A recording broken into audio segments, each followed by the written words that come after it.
நிச்சயமாக ரீதி. தென்காசி மாவட்டத்தில் கடந்த சில தினங்களாக கோடை வெயிலின் தாக்கம் அதிகமாக காணப்பட்டது. இந்த வெயிலின் தாக்கம் காரணமாக பொதுமக்கள் மதிய நேரங்களில் வெளியே வர முடியாத சூழலிலும் இருந்து வந்தனர்.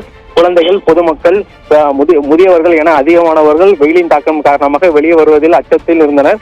தற்போது இந்த நிலையில் நேற்று இரவு முதல் கனமழையானது பெய்ய தொடங்கியது. நேற்று இரவு 1 மணி நேரத்திற்கு மேலாக இடியுடன் கூடிய கனமழை பெய்தது. அதன் தொடர்ச்சியாக இன்று காலையும் மேற்கு தொடர்ச்சி மலைப்பகுதிகளில் அதிக அளவு மழை பெய்துள்ளது. அந்த வகையில் தென்காசி சுற்று வட்டாரங்களில் பெய்த மழையின் காரணமாக தற்போது குற்றால அருவிகளில் தண்ணீர் வரத்தும் வர தொடங்கியுள்ளது.